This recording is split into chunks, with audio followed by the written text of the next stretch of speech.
ভাই ভাই ভাই কি ম্যাচ হইল আজকা বলো তো। রিয়াল মাদ্রিদ বনাম লেভান্তে, সান্তিয়াগো বার্নাবেউতে, আর নতুন বস আলভারো আরবেলোয়ার প্রথম লা লিগা ম্যাচ। আমি কইছিলাম না আরবেলো আইসাই কিছু একটা করবই। 2-0-তে জিতছে মাদ্রিদ, আর কিলিয়ান এমবাপে কি করলো জানো? 50 নম্বর লা লিগা গোল। হ্যাঁ ভাই, 50টা, মাথা নষ্ট একদম। আচ্ছা এখন আসো আগে বলি প্রথম হাফে কি হইল। ভাই সত্যি কথা কইতে গেলে প্রথম 45 মিনিট দেখে আমার মনে হয়েছে ঘুমায় পড়ি। মাত্র 6টা শট পুরো হাফে। এটা কি রিয়াল মাদ্রিদ নাকি কোনো থার্ড ডিভিশনের টিম? বার্নাবেওর ফ্যানরাও বুঝতে পারতেছিল, হুটিং শুরু করে দিছে। এমবাপে একটা ভলি মারলো সোজা বাইরে। পাবলো মার্টিনেজের ফ্রি কিক সাইড নেটে লাগলো। মনে হইতেছিল ম্যাচটা কি 0-0-তে শেষ হবে নাকি। কিন্তু ভাই দ্বিতীয় হাফে যা হইল সেইটা দেখে আমি চেয়ার থেকে লাফ দিয়ে উঠছি। 58 মিনিটে আদ্রিয়ান দে লা ফুয়েন্তে কি করলো জানো? বক্সের ভিতরে এমবাপেকে ফাউল করে ফেলাইলো, পেনাল্টি। আর এমবাপে কি মানুষ নাকি মেশিন বলো?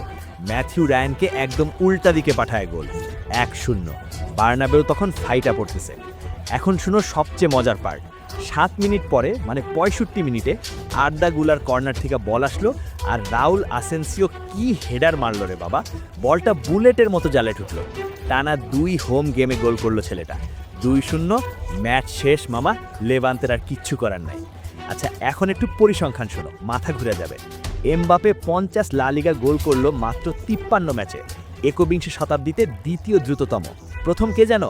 ক্রিস্টিয়ানো রোনাল্ডো, 51 ম্যাচে। মানে এমবাপে রোনাল্ডোর থেকে মাত্র 2 ম্যাচ পিছে। কি বলবো এখন, ছেলেটা জিনিয়াস না পাগল? আর আরবেলোয়া কি করলো জানো? একদম তরুণ দল নামাইলো। গড় বয়স 24 বছর 326 দিন।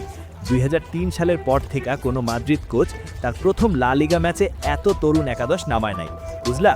নতুন কোচ, নতুন জেনারেশন, নতুন এনার্জি। মিডউইকে আলবাসেতের কাছে কোপা দেল রেতে হাইরা গেছিল, কিন্তু আইসকা ঘুইরা দাঁড়াইলো। দ্বিতীয় হাফে মাদ্রিদ 26টা শট নিছে।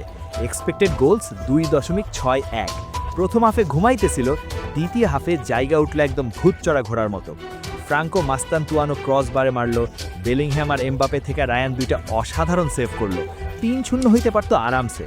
কিন্তু ভাই একটা খারাপ খবর আছে, সেইটাও বলি। ভিনিসিয়াস জুনিয়র পুরা 90 মিনিট খেললো, কিন্তু তার নিজের ঘরের ফ্যানরাই তার হুট করতেছিল। যখনই বল পাইতেছিল তখনই বুইং। এটা কি ব্যাপার বলো? নিজের স্টেডিয়ামে নিজের ফ্যানদের কাছ থেকে। ভাই এইটা দেখে আমার খারাপ লাগছে সত্যি কথা। ছেলেটা হয়তো ফর্মে নাই, কিন্তু এইভাবে তোমরা কি মনে করো এই ব্যাপারে? কমেন্টে জানাও। এখন পয়েন্ট টেবিলের হিসাব শুনো। বার্সেলোনা টপে, মাদ্রিদ 1 পয়েন্ট পিছে।